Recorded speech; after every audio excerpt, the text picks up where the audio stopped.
Class में किस किस का इशू पड़ा पहले बताओ? सबका। पहले हमने fast track FPO, fast track IPO में क्यों नहीं लाने दिया? भैया आईपीओ लेके आ रहे हैं, हमको सब देखना है तुम्हारा। एफपीओ में फास्ट ट्रैक रूट अगर आप चाह रहे हो तो उसकी कंडीशन थी पूरी लिस्ट। पहली कंडीशन, ठीक है अभी आज ही पढ़ा है ना, अभी रुको रुको कल पूछते हो, है ना, कल पूछते हो। चलो ठीक है, फिर हमने फास्ट ट्रैक एफपीओ पढ़ा, फिर राइट इशू पढ़ा, समझ में आया? अब जो हेडिंग दिख रहा है प्रेफरेंशियल इशू, उसको अभी नहीं पढ़ाऊंगी, ठीक है? प्रेफरेंशियल इशू ये भी, देन क्वालिफाइड इंस्टीट्यूशनल प्लेसमेंट ये भी इससे रिलेटेड है, प्राइवेट प्लेसमेंट ही करते हो, यहां से आ जाओ, आ जाओ। एक चीज राइट इशू को लेकर पूछनी थी। अगर मेरी कंपनी को राइट इशू करना है 10 करोड़ का, वापस मुझे मेरी कंपनी को राइट इशू करना है 10 करोड़ का, तो सेबी आईसीडीआर एप्लीकेबल है कि नहीं? मेरी एक कंपनी है XYZ, मुझे 10 करोड़ का राइट इशू लेकर आना है, क्या सेबी के आईसीडीआर रेगुलेशन जो हम ये चैप्टर पढ़ रहे हैं एप्लीकेबल है?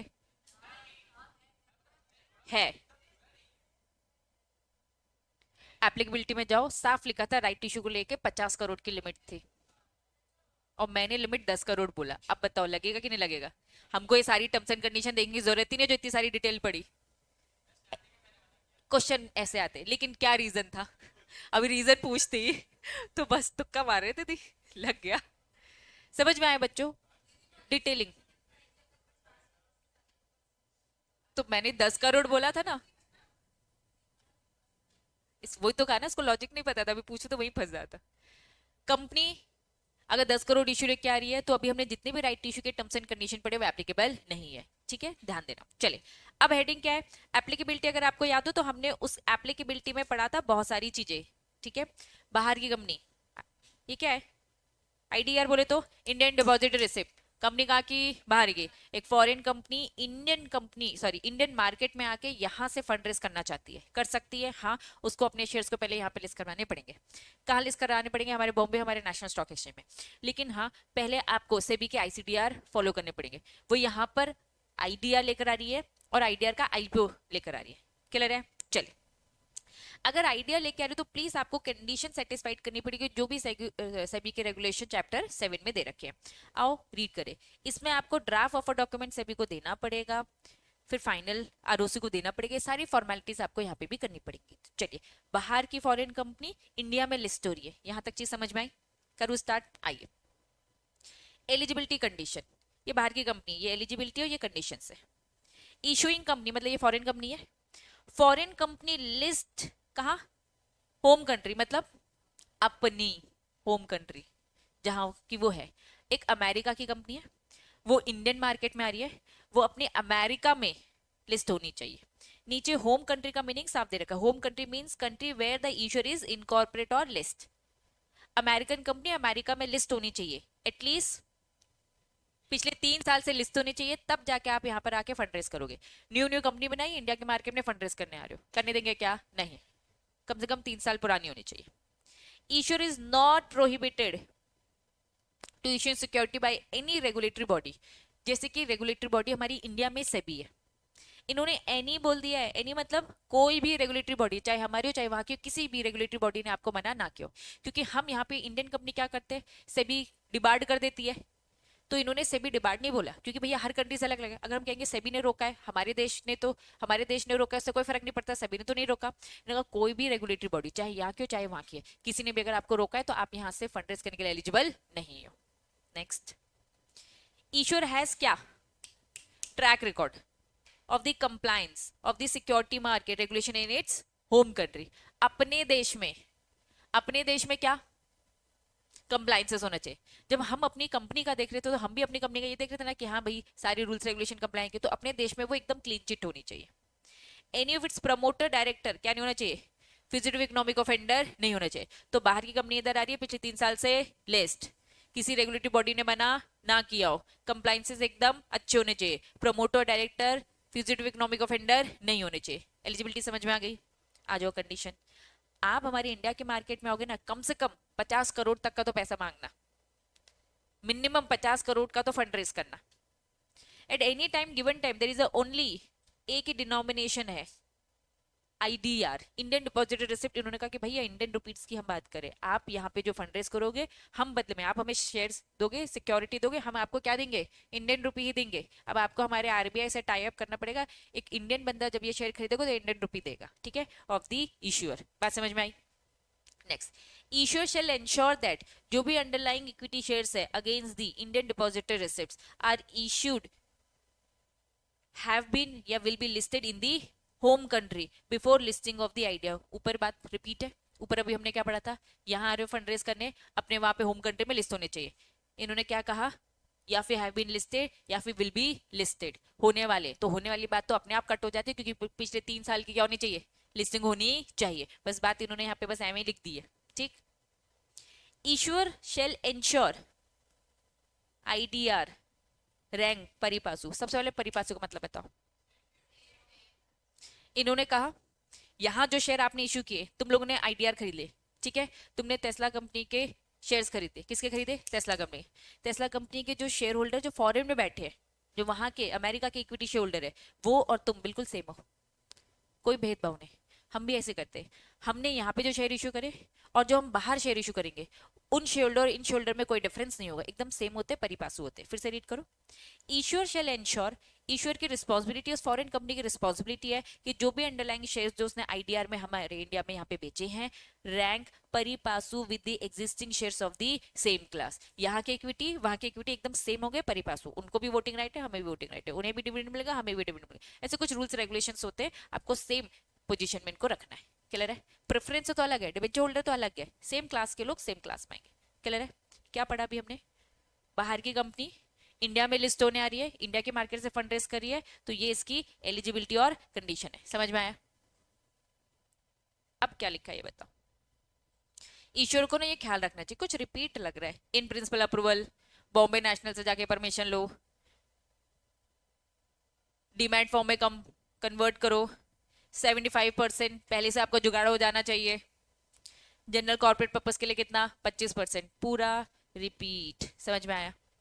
पक्का? इंडियन डिपॉजिटरी रिसिप्ट, बाहर की कंपनी, फॉरेन कंपनी, ऊपर हमने पढ़ा था आईपीओ लेकर आ रही, तो ये टर्म्स एंड कंडीशन, ये क्या लेकर आ रही है अब, एग्जिस्टिंग, एक बार आईपीओ लेकर आ चुकी है, एक बार आईपीओ लेकर आ चुकी है, अब क्या लेकर आ रही है, राइट इश्यू, उन्हीं को ही राइट इश्यू बोलेंगे ना, इन्हीं को ही क्या कर रही है, एग्जिस्टिंग शेयरहोल्डर को दे रही है। उन्होंने कहा कि हाँ, issuer shall ensure application to all, जो भी रूल्स रेगुलेशन दे रखे, आओ नीचे दे रखे। ये क्या लिखा है मैंने, रिपीट, मतलब कंपनी एलिजिबल नहीं है अगर promoter director is fugitive economic offender. फिर ये वाली बातें क्या बोल रहा है, at the time of underlying the right issue the issuer in the breach of ongoing material obligation, LODR, listing के रूल्स रेगुलेशन अगर आप फॉलो नहीं करते हो, ब्रीच करते हो, ठीक है, मटेरियल ऑब्लिगेशन नहीं देते हो, तो यस आप इनएलिजिबल हो। तो दो इनएलिजिबिलिटी है, पहली क्या, फिजिटिव इकोनॉमिक ऑफेंडर, और दूसरा एलओडीआर, लिस्टिंग अग्रीमेंट ब्रीच कर। खत्म यहाँ पर। अब हम फॉरेन कंपनी की बात नहीं कर रहे, किसकी बात करेंगे, स्मॉल कंपनी की। चिल्लर चिल्लर रिपीट, हेडिंग बताओ। इनिशियल पब्लिक ऑफर कौन लेके आ रहा है, चलिए समझते। एसएमए, आपको याद है कुछ मेन बोर्ड था, बताओ जरा मेन बोर्ड क्या था, और एसएमई एक्सचेंज क्या था।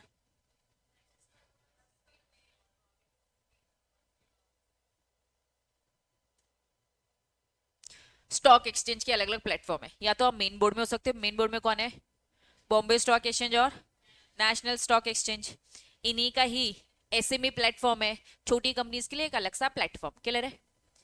अब हम एसएमई की बात कर रहे हैं, एसएमई की एक लिमिट दे रखी है, एसएमई कंपनीज की एक लिमिट दे रखी है, वो जो लिमिट दे रखी है, लिमिट के हिसाब से उन्होंने बोला है कि भाई आप या तो कहाँ जाओ, एसएमई एक्सचेंज में लिस्ट हो जाओ, या तो आप कहाँ जाओ, मेन बोर्ड में जाओ। ठीक है, डिटेल में पढ़ेंगे, आओ। एक छोटी कंपनी अपना आईपीओ लेकर आ रही है, आ सकती है, इसकी भी एलिजिबिलिटी देखेंगे। सबसे पहले रिपीट है, नॉट एलिजिबल कौन सा, प्रमोटर को सेबी ने डिबार्ड कर दिया, अनदर कंपनी वाला डिबार्ड, प्रमोटर डायरेक्टर विलफुल विजिटिव, सेम है, रिपीट। ए और बी जो ऊपर हमने पढ़ा, अगर डिबार्ड वाली बात है ठीक हो चुकी है फाइलिंग के टाइम पर, सेम रिपीट, ये पूरा रिपीट है, कुछ भी अलग नहीं है। आ जाओ, ये है इंपॉर्टेंट। वो थी इनएलिजिबिलिटी, अब है eligibility. Important eligibility requirements. IPO लाना है ना, तो आपका पोस्ट इशू कैपिटल, पोस्ट समझ तो, प्री और प्रपोज मिक्स करके पोस्ट, आपका पोस्ट इशू कैपिटल कितना होना चाहिए?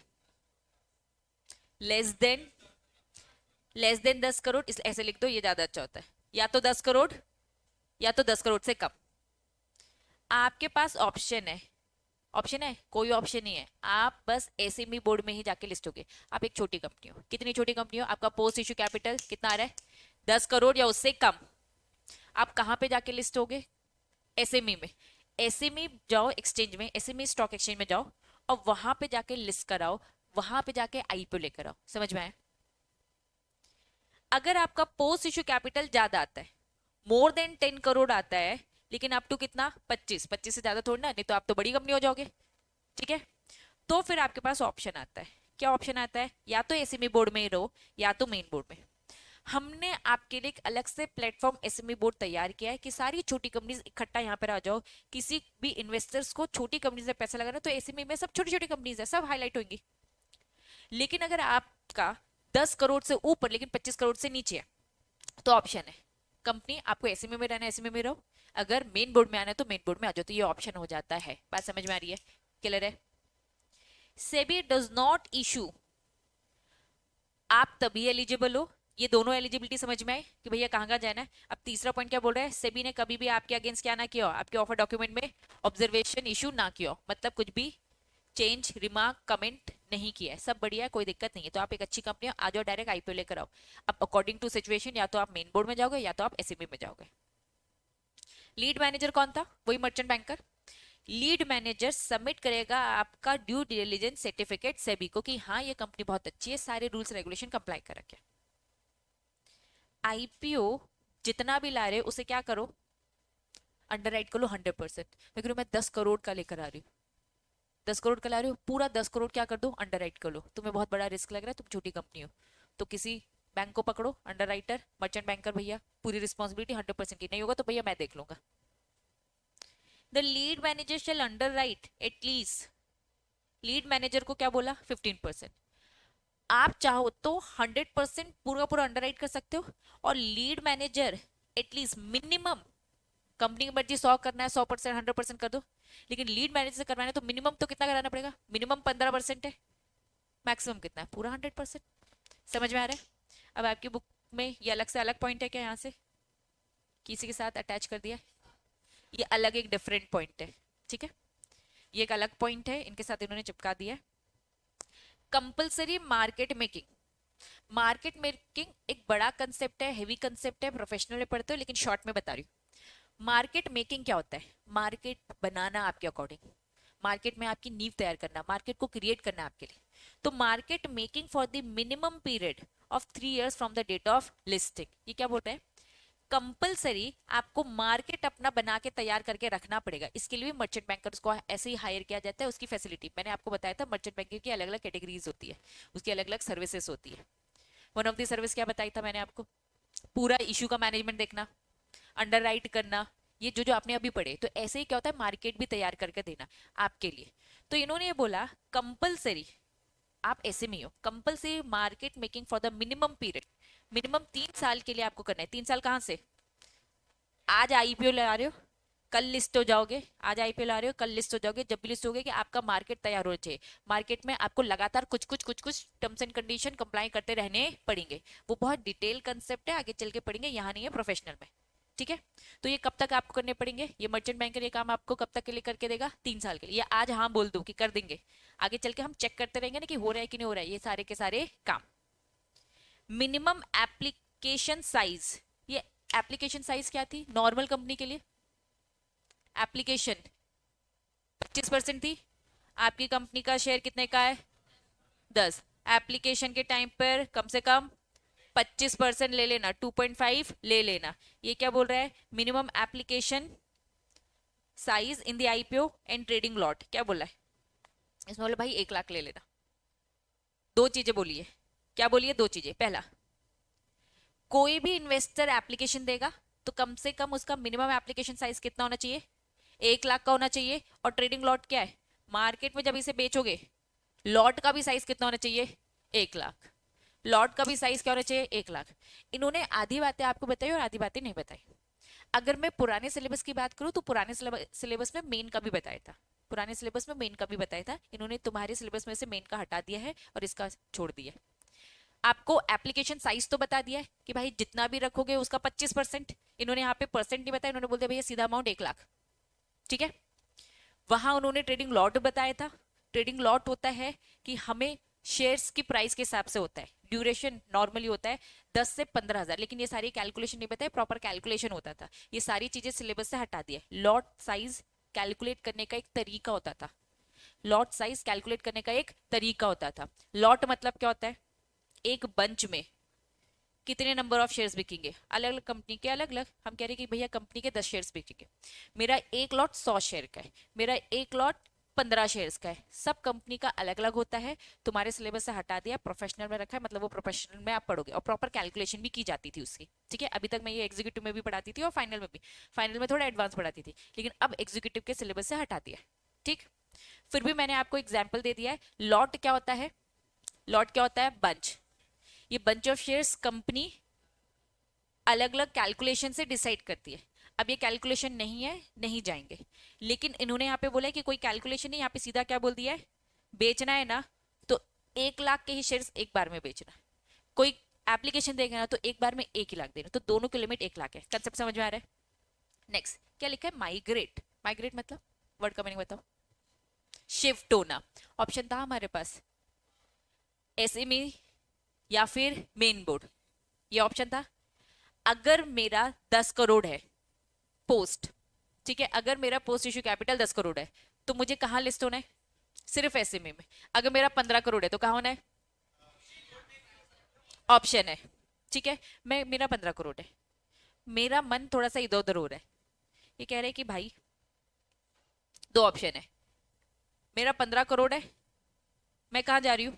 मेन बोर्ड में आ गई थी, वापस जा रही हूँ, कहाँ जा रही हूँ? एसएमए में जा रही हूँ। ये है क्या तुम्हारे इसमें? तो ये भी इन लोगों ने नहीं दिया। ठीक है चलो कोई नहीं, ये शॉर्ट में बता रहे हैं। रुको रुको रुको। माइग्रेशन टू मेन बोर्ड, बस मैं आपको स्विचिंग बता रही हूँ। आप कहाँ जा रहे हो? या तो एसईबी में जा रहे हो। क्यों एसईबी में जा रहे हो? 15 करोड़ है ना, एसईबी में भी जा सकते हो मेन बोर्ड में। आप मेन बोर्ड में आ गए थे, आपको ठीक नहीं लग रहा, भीड़ में गुम हो गए, आपने कहा कि नहीं भाई वापस आ रही हूँ मैं एसईबी में। ठीक है। ये क्या बोल रहा है? 10 करोड़ था तो एसईबी में थे, बढ़ गया 15 करोड़ तो कहाँ जा रहे हैं? मेन बोर्ड में। तो माइग्रेट इधर उधर हो सकते हैं, लेकिन हाँ आपको शेल्डर से पूछना पड़ेगा और साथ में कुछ टर्म्स एंड कंडीशन फुलफिल करनी पड़ेगी। तो ये माइग्रेशन डिटेल में बताया है, ऊपर अभी बताया नहीं है, बस ये लिखा है। ये तो लिखा है ना तुम्हारे इसमें? ये भी नहीं लिखा लास्ट वाला पॉइंट? लास्ट वाला पॉइंट लिखा है ना? ठीक है, ये लिखा है ना। रुको। मे माइग्रेट टू मेन बोर्ड, ये समझ में आया अब कंसेप्ट? इफ क्या लिखा है? इसका मतलब एसआर है, सुपीरियर राइट्स नहीं है। SR is pass through postal ballot, मतलब मीटिंग करवा के यहाँ डिसाइड करेंगे पोस्टल बैलेट के थ्रू। मेजोरिटी ऑफ माइनॉरिटी, अभी इसमें कंफ्यूज मत होना, अभी मैं ये आगे समझाऊंगी। एसआर पास करना है, अभी ये समझो। ये समझ में आया? अब ये सब आपके सिलेबस में नहीं दे रखा है, लेकिन कुछ पढ़ा था। क्या पढ़ा था? अगर मर्जर डीमर्जर होता है, अगर आपका मर्जर डीमर्जर होता है तो ट्रैक रिकॉर्ड हम पुराने का कंसीडर कर लेंगे। नॉर्मल में पढ़ा था। अगर आप पहले कंपनी नहीं थे, पार्टनरशिप फर्म थे, एलएलपी थे, तो पिछले 3 साल का रिकॉर्ड देखना है। कंडीशन क्या थी? कंपनी कंपनीज एक्ट के अकॉर्डिंग फाइनेंशियल स्टेटमेंट तैयार करो, सीए भी वेरीफाई कर कर देगा। ये कहाँ पढ़ा था? स्टार्टिंग में पढ़ लिया था। इसलिए ये देखो, ये रिपीट रिपीट रिपीट, सब रिपीट। बस मैं कह रही हूँ आगे का समझो ना, रिपीटेशन है। फिर जनरल कंडीशन क्या थी? इन प्रिंसिपल अप्रूवल, 75%, 25%, सेम सब रिपीट है। इन शॉर्ट ये सब रिपीट ही है। यहां तक समझ में आया? रिपीटेशन कुछ बोल रहे? बता रही। जब भी चीजें पोस्टल बैलेट, रुको रुको रुको रुको, जब भी चीजें पोस्टल बैलेट में शिफ्ट की जाती है ना, वो बहुत ज्यादा इंपॉर्टेंट हो गई है। क्यों? क्योंकि पार्टिसिपेशन ज्यादा बढ़ जाता है। मीटिंग में हर कोई आ रहा है क्या? हमने घर पहुंचा दिया। अब लेकिन घर पे सोते हुए लोग ज्यादा है, वो एक्टिव नहीं ले रहे, तो अब हम कुछ नहीं कर सकते, हमने तो घर पे पहुंचा दिया। अगर मैटर बहुत ज्यादा क्रूशियल है, मीटिंग में हर कोई नहीं आ सकता, तो हमने घर में पहुंचा दिया, घर से टिक कर कर हमें दे दो। ठीक है। तो इसीलिए बस पोस्टल बैलेट का कंसेप्ट आता है। ठीक। अब हेडिंग क्या लिखी है? हाँ हाँ, माइग्रेट हो रहे, कहां से कहां माइग्रेट हो रहे? अब ये कह रहे एसएमई में जा रहे, मतलब मेन बोर्ड में थे हम, ठीक है। लिस्टेड इश्यूअर कौन है? लिस्टेड इश्यूअर एसएमई, छोटी कंपनी एसएमई है listed issuer. Post issue face कितना वो कह रही है? 25 करोड़ से कम है। अगर आप 25 करोड़ से ऊपर है, देखो तीन कैटेगरी हो गई। पहला क्या था? 10 करोड़, लेस देन, या फिर 10 करोड़, ये एक सिचुएशन है, बोलो हाँ। दूसरी सिचुएशन क्या है? मोर देन 10 करोड़ लेकिन अप टू 25 करोड़। तीसरी सिचुएशन क्या है? More than 25 crore. तीन सिचुएशन। अगर आप मोर देन 25 हो तो आपके पास एक ही ऑप्शन है, बताओ क्या ऑप्शन है? मेन बोर्ड बस, ठीक। अगर आप इस सेकंड वाले में जाते हो तो क्या है? ऑप्शन दोनों में से कोई भी। अगर आप फर्स्ट वाली कैटेगरी में आते हो तो, समझ में आ रहा है? अब अगर मैं इस वाली सिचुएशन की बात कर रही हूँ, ये सिचुएशन किस में आ रहा है? पॉइंट 1 में आ रहा है, 2 में आ रहा है, 3 में आ रहा है। इन्होंने बोला आप एसएमएम में जा रहे हो, आप एसएमएम में जा रहे हो, इसका मतलब आप सबसे पहली बात 25 करोड़ से कम ही होगा। आप एसएमएम में जा रहे हो तो 25 करोड़ से कम ही होगा, ठीक है, क्योंकि यहाँ ऑप्शन आता है ना, ठीक है। तो इसलिए साफ इन्होंने बोल दिया आप का post issue face value 25 crore से कम है, में माइग्रेट। अब आप एसईबी में जा सकते हो, लेकिन उसके लिए आपको पूछना पड़ेगा, शेयरहोल्डर से पूछना पड़ेगा, और शेयरहोल्डर से क्या पास करना पड़ेगा? Special resolution through postal ballot to this effect, and such issuer fulfil the eligibility criteria, जो भी एसएमई बोलेगा। यहां तक चीजें क्लियर है? पूछना पड़ेगा शेयरहोल्डर से, और साथ में क्या करना पड़ेगा? Eligibility criteria. अब यहां से एक ब्रैकेट दिख रहा है आपको, थोड़ा सा ब्रैकेट पे आप ध्यान देंगे यहां से। हाउएवर, जब ये स्पेशल रेजोल्यूशन पास करेंगे ना, तो स्पेशल रेजोल्यूशन की खास बात क्या है? Act upon if only vote cast by the shareholder other than promoter. हम प्रमोटर की बात नहीं कर रहे, मतलब हम पब्लिक शेयरहोल्डिंग की बात कर रहे हैं। हम जब ये वोटिंग करवाएंगे पोस्टल बैलेट के थ्रू, तो रॉकेट सर, मैं, अभिषेक सर वोट नहीं करेंगे, क्योंकि हमने जो बात रखी है, मतलब हम तो फेवर ही करने वाले हैं। हम आपसे पूछना चाहते हैं, जब हम ये एसआर पास कराएंगे ना, तो इस एसआर में हम एक और चीज देखेंगे। हम ये देखेंगे कि जो स्पेशल रेजोल्यूशन पास हुआ है, वोट जो कास्ट हुए bye the shareholder other than promoter, promoter को हटाकर, जिन्होंने फेवर में वोट किया है, तुम में से जिन लोगों ने फेवर में वोट किया है, प्रपोजल जो भी दिया है हमने, अमाउंट टू एटलीस्ट कितना होना चाहिए? 2 टाइम्स। 2 टाइम्स मतलब क्या? डबल, दुगना। Number of the votes cast against the shareholder other than promoter against. In short, एक तरफ फेवर वाले लोग, एक तरफ अगेंस्ट वाले लोग। ये बात समझ में आई? प्रमोटर को हटा दो। अब जितनी पब्लिक शेयर होल्डिंग बचती है जिनकी, उसमें से फेवर करने वाले हमेशा डबल होने चाहिए अगेंस्ट के कंपैरिजन। मतलब अगर अगेंस्ट ने 5 वोट करे हैं, तो फेवर कितने होने चाहिए? 10 होने चाहिए। अगर इन्होंने 20 वोट किए अगेंस्ट में, तो ये कितने होने चाहिए? 40 होने चाहिए। तो हम एसआर तो पास करेंगे करेंगे, और एसआर में तो प्रमोटर भी इन्वॉल्व है। एसआर में हम सब है, प्रमोटर भी है, तुम लोग भी है। पहले तो एसआर पास होना चाहिए, दो कंडीशन सेटिस्फाइड। एसआर पास होने के बाद हम बस पब्लिक शोल्डर की कैलकुलेशन देखेंगे, और उसमें हमारी पब्लिक शोल्डर की ज्यादातर हाँ होनी चाहिए। कितनी हाँ होनी चाहिए? Just double. जितने लोगों ने अगेंस्ट किया है उसका जस्ट डबल। तो चलो एक कैलकुलेशन करते हैं। फॉर एग्जाम्पल 100, रुको रुको, फॉर एग्जाम्पल 100 शेयरहोल्डर्स है, ठीक है, शेयरिंग है, जिसमें से 10 शेयर्स मैं हटा दे रही हूँ। ये किसके थे? प्रमोटर्स के थे, ठीक है। अब इनमें से क्या होना चाहिए? 90 बचे। कितने बचे? 90 बचे। इस 90 में हम बाइफर्केशन करेंगे, कितने लोगों ने फेवर किया है और कितने लोगों ने अगेंस्ट। फेवर ना अगेंस्ट के ना जस्ट डबल होने चाहिए। अब कुछ नालायक लोग हैं जो एकदम न्यूट्रल गियर में बैठे होंगे, ना हाँ बोलना है ना ना बोलना है, कुछ रिप्लाई नहीं आ रहा है। तो हम तो क्या देखेंगे भाई? जितने लोग का रिप्लाई आया। अगर रिप्लाई 90 में से कुछ लोग हैं जिनका रिप्लाई भी नहीं आया, 50 लोगों ने रिप्लाई नहीं दिया, 50 लोगों ने रिप्लाई नहीं दिया, हो सकता है? Is it possible? यस, ठीक है। बचाओ कौन? 90 में से 50 हट गए, कितना बचा? 40, ठीक है। अब मैं कह रही हूँ कि 40 लोगों ने रिप्लाई दिया है, कुछ ने हाँ बोला है, कुछ ने ना बोला है, ठीक है। अगर मैं कह रही हूँ कि 10 लोगों ने रिप्लाई दिया है अगेंस्ट, तो फेवर कितने होने चाहिए? जस्ट डबल, 20 होने चाहिए, है ना। मैं कह रही हूँ 20 से ज्यादा है। मैं कह रही हूँ 40 लोगों ने रिप्लाई दिया था, तो +10, 30 लोगों ने रिप्लाई दिया है हाँ का, और 10 लोगों ने क्या कर रखा है बच्चा, ना। तो हमें बस ये देखना है कितने ने ना बोला है, उसका जस्ट डबल हाँ होने चाहिए, तब जाकर ये कंप्लीट होगा। तो माइग्रेशन करने के लिए एसआर तो पास करना है। हम पहले सबका मिलाकर देखेंगे, सबका मिलाकर क्या देखेंगे, 75% की हाँ होनी चाहिए। फिर हम उसमें से नेगेटिव का जस्ट डबल है कि नहीं, दो कंडीशन साथ में सेटिस्फाइड होनी चाहिए, ये वाली बात इंपॉर्टेंट थी। समझ में आया क्या? ठीक है, हाँ जनरली हो ही जाता है। सेम बात है, अब क्या हो रहा है, ईश्वर क्या कर रहा है, लिस्ट होना चाहता है एसएमई में। ये क्या कर रहा है, लिस्ट था सॉरी एसएमई में, वहां से कहां शिफ्ट हो रहा है, मेन बोर्ड में, मतलब वो बीच वाली क्राइटेरिया में है। कब होगा, अगर उसके पास मोर देन 10 करोड़ है लेकिन 25 करोड़ के मिड में, तो उसके पास ऑप्शन है माइग्रेट कर सकता है मेन बोर्ड में। सेम कंडीशन, पोस्टल बैलेट से क्या करवाओ पास, एसआर, और जो भी एलिजिबिलिटी क्राइटेरिया है सेम पॉइंट फिर से। हावेवर स्पेशल रेजोल्यूशन जब पास होगा ना, तो हम फेवर देखेंगे public shoulder other than promoter, कि भाई वो 2 टाइम्स होना चाहिए अगेंस्ट के। सेम कॉपी पेस्ट, बात समझ में आ गई? पक्का। यहाँ पे क्या खत्म होता है आपका एसएमए। वापस अभी हमने क्या क्या पढ़ा, अभी जब हमने क्लास चालू करी क्या क्या पढ़ा, बहुत कुछ पढ़ा। सबसे पहले इंडियन डिपॉजिटरी रिसिप्ट पढ़ा। इंडियन डिपॉजिटरी रिसिप्ट बाहर की कंपनी हमारे बॉम्बे स्टॉक एक्सचेंज में लिस्ट होने आई है, ये टर्म्स एंड कंडीशन। ठीक है, काफी कुछ रिपीटेशन।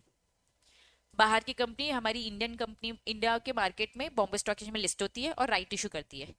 ठीक है, रिपीटेशंस। अब हमने जो नया कंसेप्ट पढ़ा था वो एसएमई का पढ़ा था।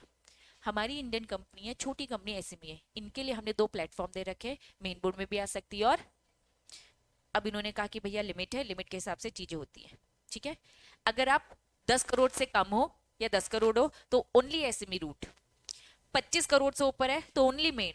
बीच के क्राइटेरिया में 2 ऑप्शन आते हैं, इसी 2 ऑप्शन में आप इधर उधर स्विच मार रहे हो, माइग्रेट हो रहे हो। तो जब आप माइग्रेट हो रहे हो तो एसआर तो पास करना पड़ेगा, एलिजिबल जितने भी क्राइटेरिया जो बोले जाते हैं, जो भी हमने ऊपर पढ़ा वो तो फुलफिल करना पड़ेगा। और प्लस एसआर के टाइम पे एक और एक्स्ट्रा फॉर्मेलिटी, वो एक्स्ट्रा फॉर्मेलिटी क्या है, public shareholding other than promoter, favour होना चाहिए जस्ट डबल। कंपैरिजन किससे कर रहे हैं हम, ये अगेंस्ट से। बात समझ में आई? नेक्स्ट क्या लिखा है, किसके लिए होगा, स्टार्टअप्स के लिए। अब ये स्टार्टअप कंपनी कौन सी होती है भाई, इनोवेटिव आइडियाज लेकर आती है। वेरी गुड, जो स्टार्टअप की डेफिनेशन के अंदर आ जाती है। Innovative growth platform means trading platform for the listing and trading of specified securities.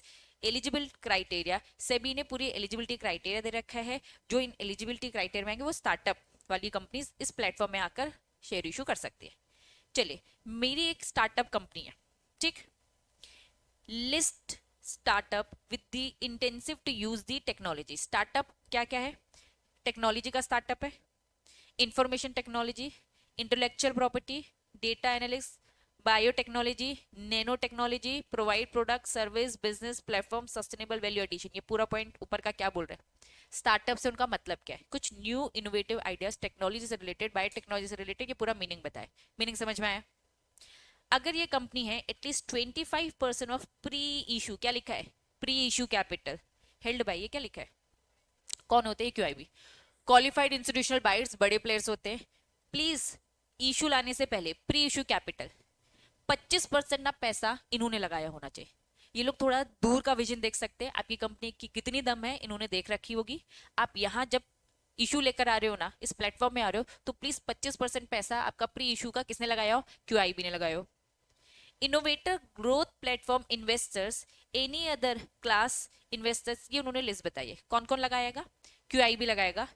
कुछ इनोवेटर ग्रोथ प्लेटफॉर्म इन्वेस्टर्स है, ये any other class of investor जो स्पेसिफाइड कर रखा है सेबी ने, पिछले 1 साल से इन लोगों ने इन्वेस्ट किया होना चाहिए आपके 25% तक का। बात समझ में आ रही? तो 25% बस क्यूआईबी नहीं है, क्यूआईबी भी है, कुछ इन्वेस्टर्स भी है, और जो भी सेबी आगे स्पेसिफाई करती है पिछले 1 साल से इनकी इन्वेस्टिंग 25% होनी चाहिए। नेक्स्ट, लिस्टिंग इज अलाउड, ये क्या लिखा है, अब थोड़ा सा कंसेप्ट समझो, विद और विदाउट आईपीओ। आईपीओ मतलब क्या, मुझे पैसे की जरूरत है, मैं किसी प्रोजेक्ट में काम कर रही हूँ, मैं शेयर्स मार्केट में लेके आती हूँ, बदले में पैसा लेती हूँ और फिर मैं लिस्ट होती हूँ, यही प्रोसेस है। जब इशू लेके आती हूँ तो मैं अनलिस्टेड कहलाती हूँ, तुमको शेयर्स पकड़ा दिए, अब ये शेयर्स लिस्ट हो गए, अब तुम बेच सकते हो, ये होता है। Innovator growth platform startup companies को बोला जरूरी नहीं तुम पैसा फंड ही रेस करने के लिए आओ, आप बिना फंड रेस किए भी लिस्ट हो सकते हो, अभी आप पहले लिस्ट करा लो, बाद में करते रहना। समझ में आ रहा है? अभी आप लिस्ट करा दो। तो ये लिखा है लिस्टिंग इज अलाउड। स्टार्टअप को क्या बोला? लिस्टिंग अलाउड है। अभी तक हमने बाकी सब में नहीं पढ़ा था, इसमें पढ़ा। स्टार्टअप कंपनीज को बोला तुम लिस्ट कर सकते हो, विथ पब्लिक ऑफर लेकर आओ, फिर लिस्ट करा लो, या फिर अभी अपने आप को लिस्ट करा लो, बाद में लेते रहना, विथ और without IPO. SEBI will issue, SEBI दोनों में ऑब्जर्वेशन इशू करेगी, आपका ड्राफ्ट ऑफर डॉक्यूमेंट देखेगी, और अगर कुछ लगेगा तो कमेंट देगी। क्लियर है? The minimum offer size, minimum offer size अभी एसएमई में कितना था? मिनिमम ऑफर साइज, अच्छा मिनिमम एप्लीकेशन था वहां पर, है ना? वो मिनिमम एप्लीकेशन साइज था, ठीक है? ये सॉरी एप्लीकेशन साइज यहाँ पे 2 लाख है, ये वाले से सॉरी करेक्ट करी थी। वहां मिनिमम एप्लीकेशन साइज कितना था? 1 लाख, यहाँ वो 2 लाख है। मिनिमम ऑफर साइज मतलब आईपीओ लेके आओगे तो कम से कम कितने का लाना? 10 करोड़ का तो लाओ। इतना तामझाम करोगे चिल्लर पैसे के लिए? थोड़ा ज्यादा पैसे लेकर आओ। 2 लाख का मिनिमम एप्लीकेशन होना चाहिए। नंबर ऑफ अलॉटीज कितनी होनी चाहिए? नंबर ऑफ अलॉटीज कितनी होनी चाहिए? मतलब जो शेयर अलॉट करोगे ना, तो मिनिमम 50 लोग को अलॉट करना। पता चला 10 ही लोग से आपने पूरा 10 करोड़ ले लिया, ऐसा ना हो। 50 लोगों से 10 करोड़ लिया हो, ठीक? मिनिमम ट्रेडिंग लॉट कितना है? 2 लाख। उन्होंने साथ में बता दिया था मिनिमम एप्लीकेशन साइज और ट्रेडिंग 1 लाख था, और ये भी क्या मिनिमम एप्लीकेशन साइज और ट्रेडिंग लॉट क्या? 2 लाख, ठीक? Issuer eligible to list investor growth platform if none of the promoter director issuer fugitive economic fund. ये नेगेटिव लिस्ट दे दी, दिया ही नहीं है। चलो इसकी मैं हाँ फोटो कॉपी करवा दूंगी, मत टेंशन लो। उसका छोटा छोटा कट शॉट को मैं बता रही हूँ कैसे होगा। ये भी नहीं है क्या? अच्छा छोटा सा है ना, रुक जाओ जाओ। Additional condition in term of the allotment listing with the public issue. अगर आपने पब्लिक इशू किया, आप पब्लिक इशू ला भी सकते हो, है ना? Any under subscription non institutional investor category shall be available for the subscription under the institutional. सुनो क्या लिखा है, समझो। हम जब शेयर्स अलॉट करते हैं तो अलग अलग कैटेगरीज होती है। आर आई आई बताओ, N I I, Q I B, कुछ याद है? इनका इसका पोर्शन अगर बच गया तो दूसरी कैटेगरी को दे दो ना। मैंने कहा कि भैया इनको 35% देना है, इनको 15% देना है, इनको 75 सॉरी 70 नहीं, कितना 35 और ये 15 कर दिया, 30 40 50 की 50% दिया मैंने इनको, ठीक है? तो ये कह रही कि इसका 15% हमने इनको दिया था, ये सब लोग नहीं ले पाए, तो जितना बचा पूछा पोर्शन आप इनको दे सकते हो, इनको दे सकते हो, कोई दिक्कत नहीं है। क्लियर है? तो किसी एक कैटेगरी का अगर यूटिलाइजेशन बच जाता है तो दूसरी कैटेगरी को आप सेट ऑफ कर सकते हो। और एक बार रीड करो।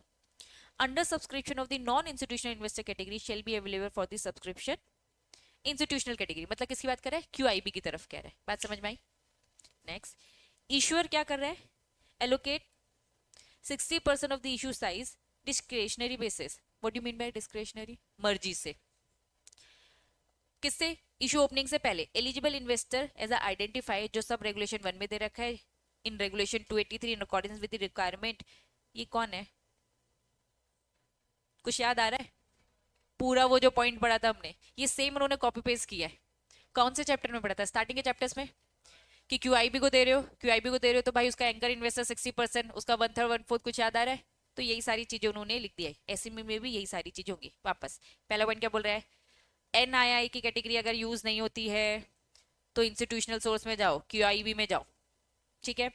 जो भी आप यहाँ दे रहे हो 60% जो भी आप दे रहे हो, एलिजिबल इन्वेस्टर जो कि कौन है बच्चा? In according with the anchor investor. कुछ नहीं, एंकर इन्वेस्टर आ गया तो सेम एंकर इन्वेस्टर में चले जाओ, जो हमने वहां पे कॉपी पेस्ट पढ़ा है, उसी रेगुलेशन को यहाँ पे चिपकाने की बात कर दी है for the SME exchange. That's it. बात समझ में आ रही है? यहाँ खत्म। अब तुम्हारे इसमें क्या दिख रहा है बताओ? चलो कल इस चैप्टर को खत्म करेंगे। कल क्या क्या पढ़ेंगे? बोनस, प्रेफरेंशियल इशू में और क्वालिफाइड इंस्टीट्यूशनल प्लेसमेंट, तीनों एक बार में खत्म करके चैप्टर का वाइंड अप करेंगे। आज की सभा समाप्त।